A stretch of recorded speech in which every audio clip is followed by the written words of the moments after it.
Hello दोस्त, कैसे हो आप लोग। आज हम बात करेंगे, रोज़ की तरह हम सेम बात करेंगे मार्केट के बारे में। सबसे पहले हम मार्केट को देखेंगे। ये रहा मार्केट। और ओपनिंग तो लगभग सेम पे हुआ था, लेकिन लास्ट में जैसे 12 बजे के बाद से इसमें गिरावट आना चालू हुआ। ऐसे तो थोड़ी थोड़ी गिर रहा था, ऊपर जा रहा था, नीचे जा रहा था, ऊपर जा रहा था, नीचे जा रहा था। अगर आप मार्केट पूरे दिन देखे होंगे तो आपको ये बात पता होगी, ठीक है। और लास्ट में इन्होंने क्लोजिंग दिया 24,170 रुपये पे, मतलब नीचे आके क्लोजिंग दिया है, ठीक है। लगभग 180 रुपये तक का फाल दिया है।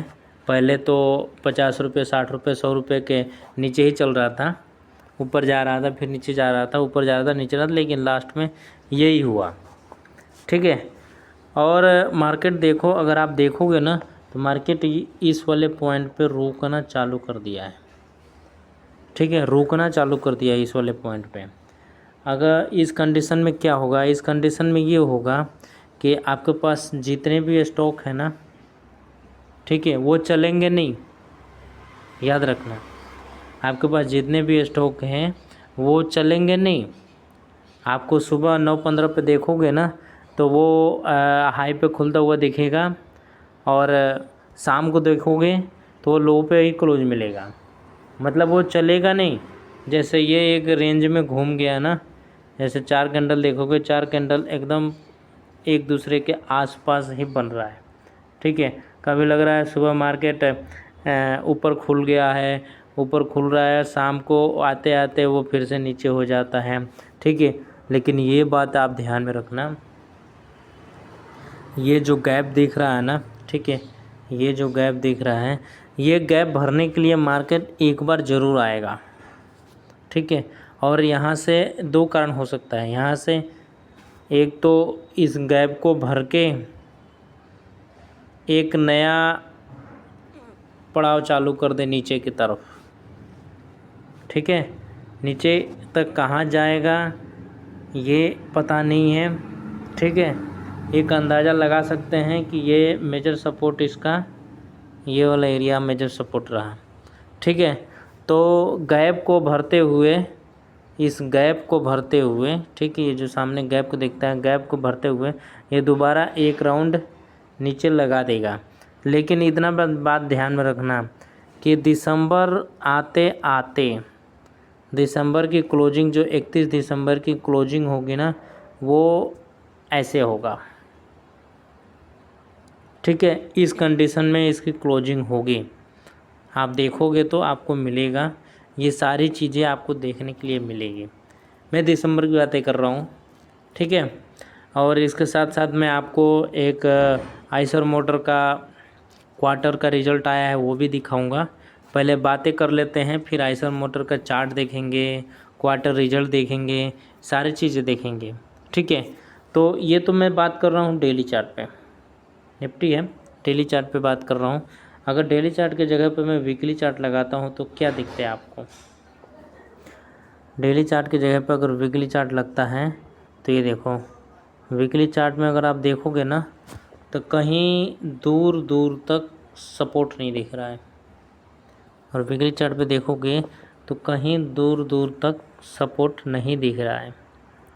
एक सपोर्ट आपका मेजर सपोर्ट की बात की जाए तो एक सपोर्ट यहाँ पे है, ठीक है, जो काफ़ी दूर है। तो अगर मार्केट इसी खेल की तरह चलता रहे, ठीक है, तो लगभग नवंबर दिसंबर लास्ट तक इधर तक आएगा। कैसे, इधर तक आएगा और इधर से फिर ऐसे निकल जाएगा। ये मार्केट की चाल होती है, मार्केट ऐसे ही चलता है, ठीक है। मैं आपको कई बातें एक साथ में दिखा दूंगा। अगर आप पिछले जाके आप देखोगे ना, पिछला देखोगे तो हर बार अगस्त से ये खेला चालू होता है, ये खेल है, ठीक है। हर बार अगस्त से चालू होता है, और चालू होते होते और पूरा करते करते ये दिसंबर जनवरी निकाल देता है, जबकि फरवरी के बजट नहीं आती है। क्या आपको नहीं लगता है कि जो मार्केट गिर रहा था, फिर उठा, फिर गिरा, फिर उठा, ठीक है, और फिर एक हाई लगाया, तो मार्केट दोबारा इस वाले एरिया पे ऐसे आ सकता है और फिर इसे सपोर्ट ले सकता है। इस कंडीशन में अगर आपकी स्टॉक की होल्डिंग है, ठीक है, इस कारण आपकी स्टॉक में होल्डिंग है, तो आपको पैनिक होने की ज़रूरत नहीं है, क्योंकि मार्केट की क्लोजिंग तो हाई पे ही होगा।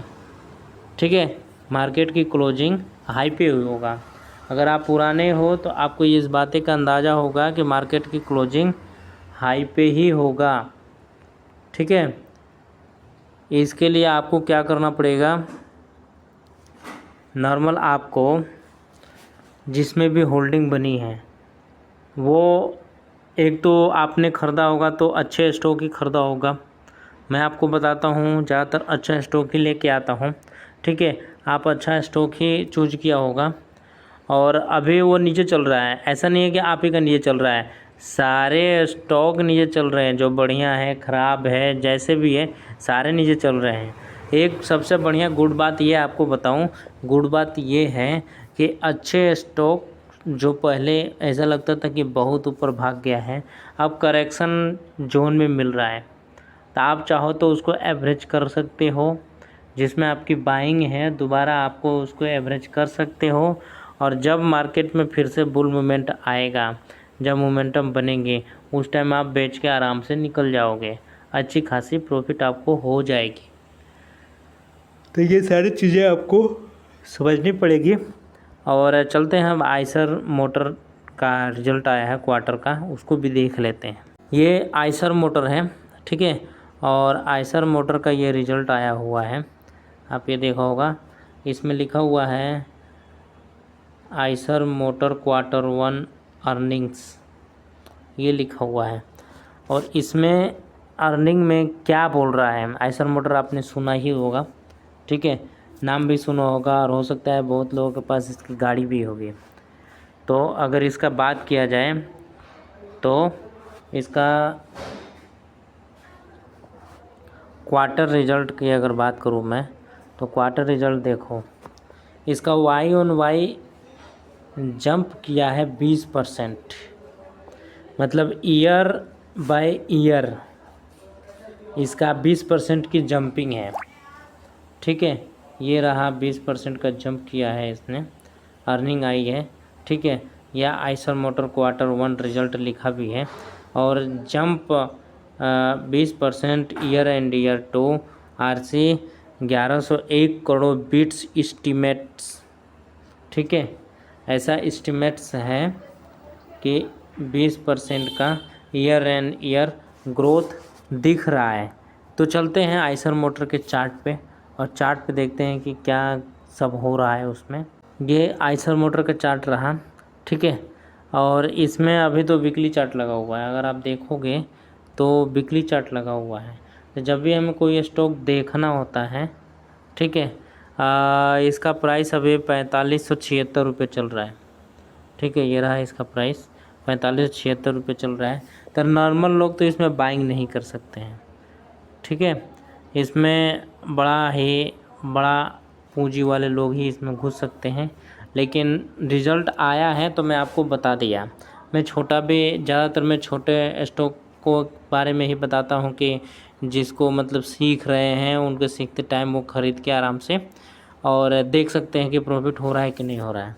तो हमारे रूल के हिसाब से अगर कोई स्टॉक हमें मिलता है तो हम सबसे पहले उसमें मंथली चार्ट लगाते हैं। ठीक है, तो मंथली चार्ट मैंने लगाया। मंथली चार्ट में हम ये देखेंगे कि स्टॉक लाइफ टाइम हाई पर ट्रेड करना चाहिए। ठीक है, तो ये देखो स्टॉक अपने लाइफ टाइम हाई पे ट्रेड कर रहा है। ठीक है, अब इससे क्लियर हो गया कि ये इसको हम अपने वॉच लिस्ट में रख सकते हैं। जिसको बाइंग करनी है इतने पैसे लगा के 4576, मतलब एक स्टॉक खरीदने के लिए लगभग 4600 रुपये चाहिए। ठीक है, तो जिसके पास पूंजी अच्छी है उनके लिए बताते हैं, उनके पोर्टफोलियो में बाद में जाएगा, पहले आप वॉच लिस्ट में ऐड करें। वॉच लिस्ट में ऐड करेंगे तो आपका दूसरा सवाल हंट करेगा कि इसको आखिर में ख़रीदना कहाँ से है। ठीक है, तो ख़रीदने के लिए हम मंथली चार्ट की जगह पर हम इसमें लगाएंगे डेली चार्ट। मंथली चार्ट की जगह पर हम इसमें लगाएंगे डेली चार्ट।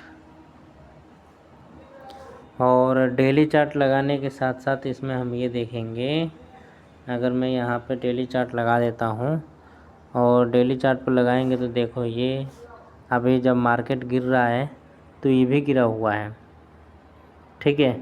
और देखने से तो ऐसे ही लग रहा है कि ये अपने सपोर्ट लेवल को भी तोड़ दिया है। ये इसका सपोर्ट लेवल था, इसको भी इसने तोड़ दिया है, ठीक है। तो अभी हमारी बाइंग इसमें नहीं बनेगी, बाइंग हमारी अभी काफ़ी दूर है, ऊपर भी और नीचे भी। तो इस स्टॉक को हम सिर्फ वॉच कर सकते हैं, अभी पोजीशन नहीं बनाएंगे।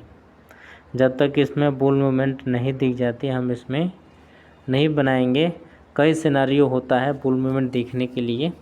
तो इस तरह आप सीखते रहिए, मुस्कुराते रहिए और कमेंट करके मुझे बताएं कि आपने कितना सीख लिया, क्या सीखना चाहते हो मेरे से। हम फिर मिलेंगे कल के एपिसोड में, तब तक के लिए थैंक यू।